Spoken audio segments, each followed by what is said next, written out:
So, this is how stupid everything is right now. Republicans are sending out fundraising emails about the Chinese balloon. Yeah. Senator Kevin Kramer from North Dakota claimed it was an invasion and that the Chinese cannot be trusted. Senator Ron Johnson from Wisconsin sent a mailer asking if Biden, quote, failed America by mishandling the Chinese spy balloon disaster. Disaster. They're calling this a disaster. No, what's happening in East Palestine is a disaster. This is just a dumb fucking balloon. Republicans are also demanding Biden address the nation on the balloon issue.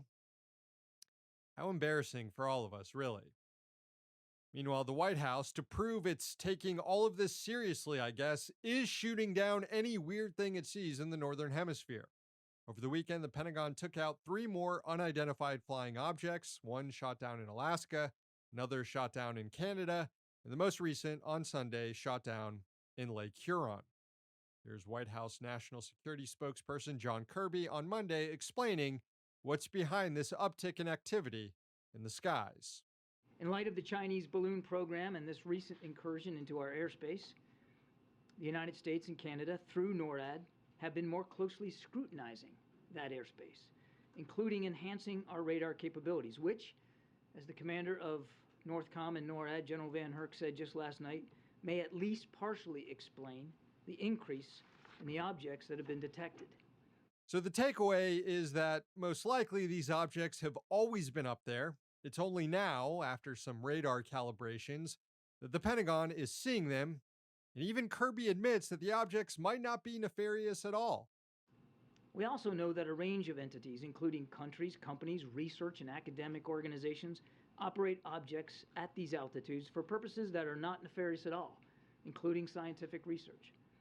That said, because we have not yet been able to definitively assess what these most recent objects are, we acted out of an abundance of caution to protect the security, our interest, and flight safety.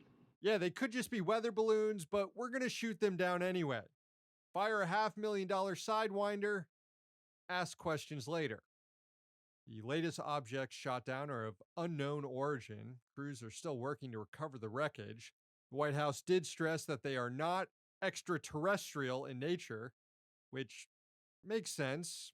It's hard to imagine an alien civilization pulling off interstellar travel only to show up and have their highly advanced crafts shot down by a clunky F-22.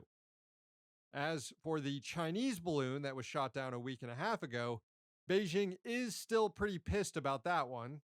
It's sticking by its claim that it was just a weather balloon gone astray.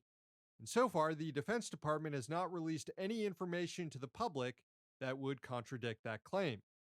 The White House is alleging that it's certain that it was a spy craft and that it's part of a larger surveillance operation that encompasses more than 40 countries that China is spying on.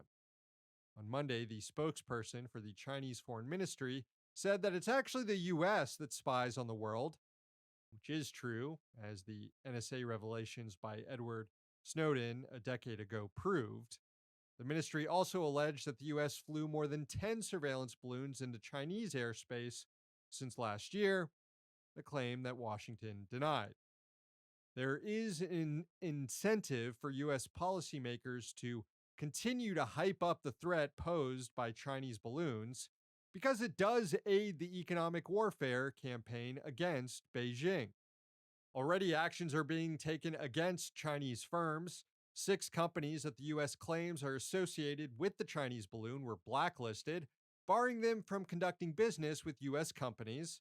The Wall Street Journal reported, quote, the addition of the government-owned defense firms and contractors to the Commerce Department's roster of blacklisted firms follows pledges by Biden administration officials to further restrict Western technology that China could use to advance its military and economic might. There are already over 600 Chinese companies on this list, so expect these dipshits to be talking about balloons for a lot longer.